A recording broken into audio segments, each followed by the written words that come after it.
자, 오늘의 창세기 강의 오늘 25장 두 번째 시간 우리가 말씀을 함께 나누기를 원합니다. 오늘 요절 말씀 29절에서 34절까지 자, 우리 같이 읽습니다. 야곱이 죽을 쑤었더니 에서가 들에서부터 돌아와서 심히 곤비하여 야곱에게 이르되 내가 곤비하니 그 붉은 것을 나로 먹게 하라 한지라. 그러므로 에서의 별명은 에돔이더라. 야곱이 가로되 형의 장자의 명분을 오늘날 내게 팔라. 에서가 가로되 내가 죽게 되었으니 이 장자의 명분이 내게 무엇이 유익하리요. 야곱이 가로되 오늘 내게 맹세하라. 에서가 맹세하고 장자의 명분을 야곱에게 판지라. 야곱이 떡과 팥죽을 에서에게 주매 에서가 먹으며 마시고 일어나서 갔으니 에서가 장자의 명분을 경홀히 여김이었더라. 아멘. 오늘 말씀의 제목 한번 보십시다. 에서와 야곱의 차이점. 아브라함의 아들 이삭에게 이제 쌍둥이 아들들이 태어납니다. 그래서 우리 지난주에 어떤 말씀 나눴죠? 이삭이 하나님께 두 번씩이나 엎드리는 내용, 그죠?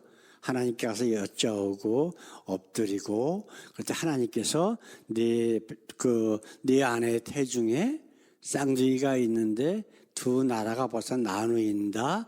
그리고 큰 자는 작은 자를 섬기리라. 이런 말씀을 하셨다. 그래서 그걸 가지고 아브라함과 이삭이 뭔가 다르다라고 하는 것을 우리가 그 말씀 가운데 우리가 깨달았어요. 그래서 아브라함에게는 없었던 바로 이삭에게 나타난 것이 뭐예요? 여호와께 여짜었더니 그런 말씀 두 번씩이나 나오잖아요. 그죠? 그걸 가지고 말씀을 나눴는데 이 쌍둥이 아들이 이제 태어나요. 그래서 장자는 에서 그리고 둘째는 야곱이라고 성경에는 이름이 나와 있습니다. 그런데 우리 동양 사람들 뭐 서양에는 어떤지 몰라도 동양에서는 한 가지 전통이 있죠. 장자가 아버지의 모든 권리, 유산을 다 받게 돼 있었어요. 근데 아마 그때도 마찬가지로 그런 마음이 있었던 것 같아요. 나에게 그 장자권을 나한테 팔라 어쩌고 하는 거 보니까. 오늘 이 말씀을 가지고 우리가 말씀을 나눌 건데, 우리가 믿음의 조상 계보를 신약에까지 나오는 거 보면 아브라함, 이삭, 야곱, 요셉 이런 말씀들이 나오거든요. 근데 왜 큰 아들인 에서가 아니라 왜 야곱이 되었을까? 거기에 대한 말씀을 우리가 오늘 말씀을 나눌 거예요. 그래서 에서와 야곱의 차이점이라고 하는 제목으로 우리가 함께 말씀을 나누기를 원합니다. 자, 첫 번째로 에서는 하나님과 관계없는 그냥 보통 사람입니다.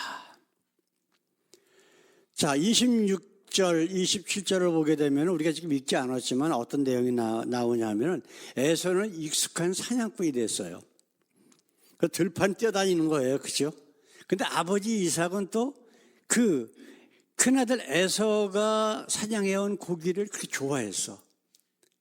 그러다 보니까 이 아버지 이삭과 그 아내 리브가, 그러니까 엄마 아버지가 쌍둥이를 서로 사랑하는 게 달라. 이게 일종의 편애 같은 게 좀 있었던 것 같아요. 나중에 이제 말씀을 나누다 보면은. 근데 또 그 밑에 있는 동생 야곱은 조용함으로 주로 장막에 거하였고, 그래서 어머니인 리브가는 자기가 조용하니까 비슷한 성품을 가지고 있는 이런 야곱을 더 사랑했다. 이런 내용이 이제 성경에 기록되어 있거든요. 근데 어느 날 에서가 들에서 사냥하다가 돌아와서 이제 배가 고파요. 피곤도 하고 막 그러는데 배도 많이 고프잖아. 그래서 우리가 지금 읽은 말씀들이 쭉 나오는 거거든요. 그래서 동생이 붉은 팥죽을 맛있게 끓여놨단 말이에요. 그러다 이제 31절 말씀, 우리 본문에 읽었던 말씀 한번 읽어보십시다. 야곱이 가로되 형의 장자의 명분을 오늘날 내게 팔라. 야, 그거 팥죽 좀 나한테 줘. 그러니까 장자의 명분을 팔래요. 그러니까 에서가 뭐라고 얘기하냐면 그 다음에 보십시다. 에서가 가로되 내가 죽게 되었으니 이 장자의 명분이 내게 무엇이 유익하리요. 지금 에서는 뭐를 보고 있어요? 지금 당장 나의 앞에 닥친 것. 근데 야곱은 다른 걸 지금 보고 있단 말이에요. 장자의 명분. 지금처럼 무슨 상속권이 돼갖고 뭐 어쩌고, 지금 이삭도 무슨 뭐 엄청나게 큰 부자고 뭐 해서 그 재산을 얻겠다라고 하는 그런 장자권을 생각하는 게 아니란 말이에요. 이 말씀을 우리 좀 이따가 다시 나누겠는데, 이렇게 해서 이제 장자권을 둘이서 팝니다. 그죠? 팔고 사고 하는데, 문제는, 자, 이 아들 둘이 장자권을 서로 사고 팔았다고 해갖고 그게 과연 효과가 있을까요? 없을까요? 없어요. 절대로. 이건 없는 거예요. 그들의 마음 가운데 그런 일이 있었다고 해도 그거는 법적인 효력도 없는 거예요. 그 가족 안에든 그 사회 안에선 아무 효과가 없는 거야. 그렇기 때문에 아마 에서도 그냥 얘 지금 농담한다 해가지고 그냥 가볍게 대답했을 수도 있어요. 그렇죠? 그러나 아브라함과 이삭의 집안에서 장자권이라고 하는 거는요, 엄청난 하나님과의 관계성이란 말이에요. 이거를 지금 에서와 야곱이 아주 몰랐을까? 귀에 딱지가 앉을 정도로 아버지 이삭으로부터 들어왔었을 거라고. 하나님을 두려워하고 하나님께 엎드리는 이삭이잖아. 그죠? 그럼 아버지 아브라함에게, 거기다가 또 아마 그런 생각, 자기가 한 20살 넘었을 적에 아버지가 나를 죽이려고 모리아산에 가서 칼 들고 나 죽여서 번제를 바치려고 했다. 근데 하나님께서 이렇게 했다.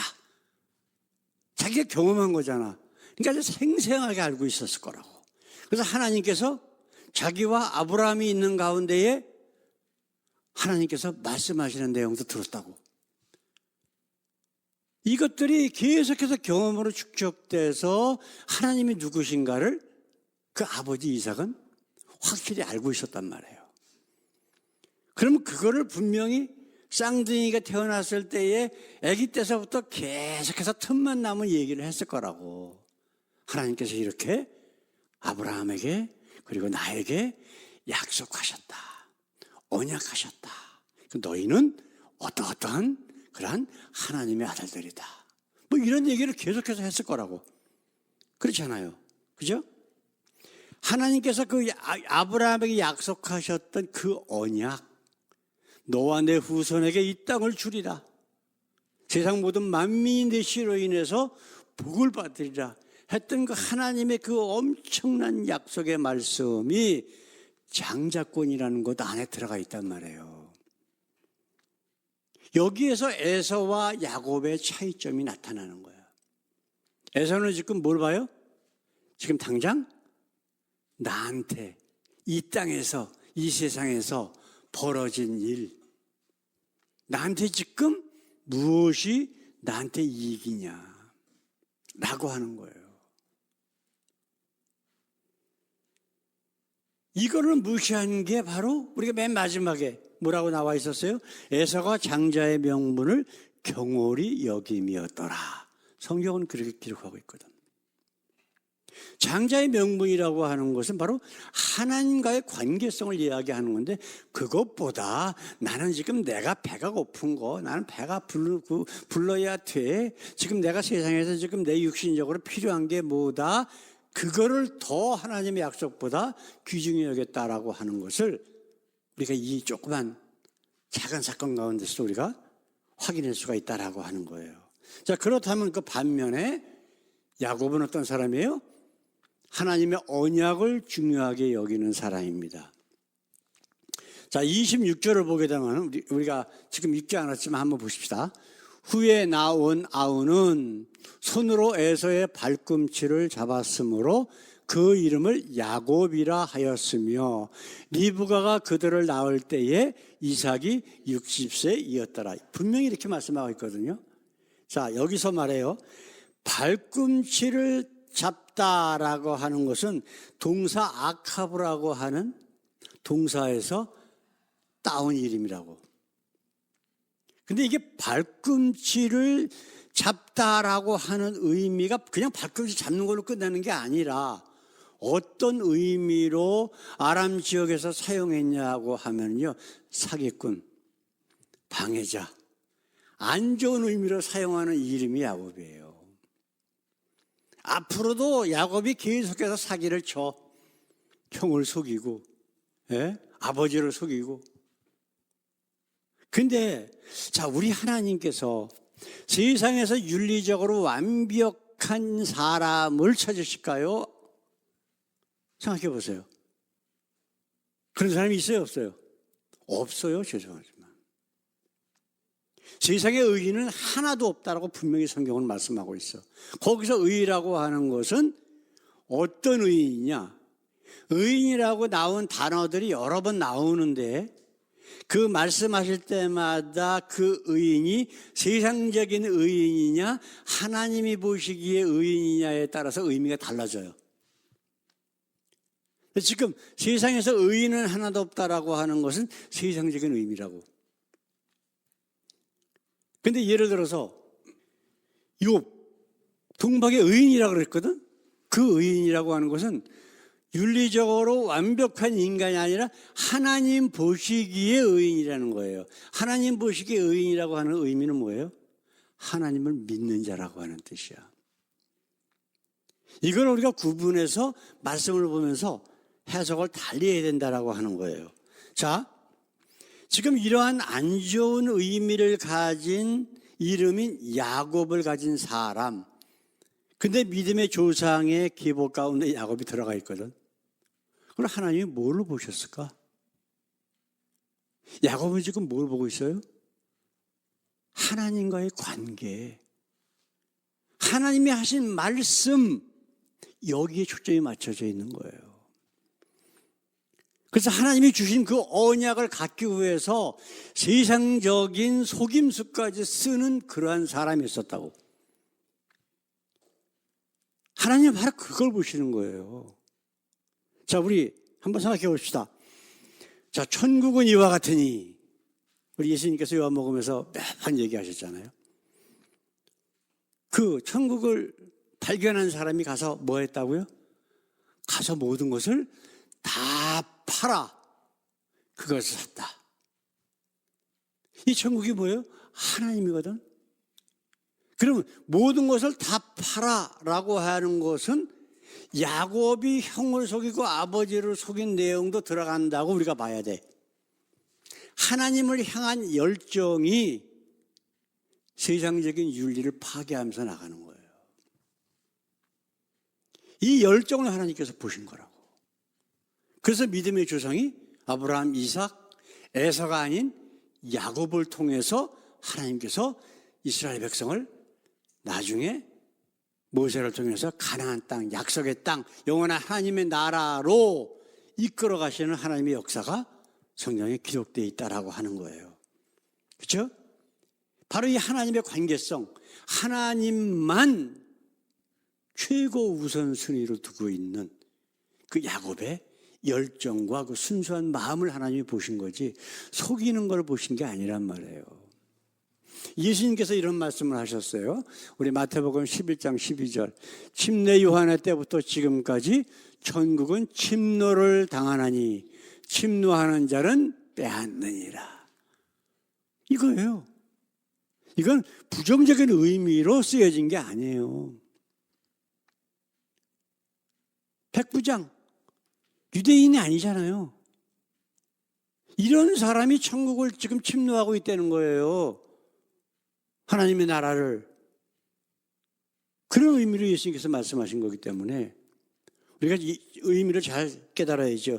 비록 방법이 사기꾼같이 속이는 자였지만 하나님은 그 속이는 걸 보시지 아니하고 그의 심령 가운데에 그가 삶의 목적과 목표를 어디로 두고 있느냐, 하나님과의 관계성을 얼마나 귀중히 여기고 있느냐, 하나님을 얼마나 믿느냐를 보고 계신 바로 그 주인공이 바로 에서가 아니라 야곱이었었다라고 하는 것을 우리가 성경을 통해서 깨달을 수 있다라고 하는 거예요.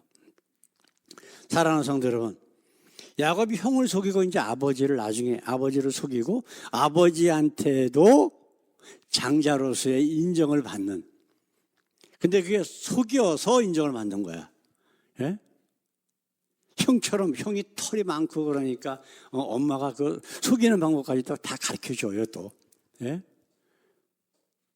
염소를 가죽을 몸에다 대가지고, 예? 그 형처럼 아버지 눈이 어두우니까 아버지를 속이고, 예? 막 그 형의 냄새도 막 나게 하고, 그리고 그 좋아하는 그 사냥한 그 고기도 끓여가지고 아버지한테 주고, 그래갖고 속여가지고 장자의 명분을 아버지로부터 기도를 받는다고. 근데 그 모든 것들이 바로 속여서 세상적인 내 이익을 취하겠다라고 하는 데서 출발한 게 아니라 뭐라고요? 하나님께 대한 약속, 우리 하나님이 주신 그거를 받겠다라고 하는 그의 하나님을 향한 놀라운 열정, 믿음이 그 사기꾼 같은 그의 모습 가운데 들어서 있기 때문에 하나님께서 야곱을 받아주신 거란 말이에요. 예수님께서 이런 말씀하셨죠. 뱀같이 지혜롭고 비둘기같이 순결하라. 똑같은 말씀이에요. 야곱이 비록 뱀같이 지혜롭게 세상 사람들이 봤을 때는 사기꾼이라고 할 수 있을지언정 비둘기같이 순결한 마음으로 그 일을 했다고. 그게 뭐예요? 하나님의 나라, 믿음의 계보, 믿음. 그렇기 때문에 예수님이 그런 말씀하신 거거든요. 다 같이 연결되는 하나님 말씀 가운데 바로 그런 거란 말이에요. 시편 기자가 시편 42편 1절에 이런 얘기를 하죠. 하나님이여 사슴이 시냇물을 찾기에 갈급함같이 내 영혼이 주를 찾기에 갈급하나이다. 아프리카에서 그 동물들 이동하는 거 가끔 뭐 동물의 왕국이니 그런 거 보면 나오잖아요. 예?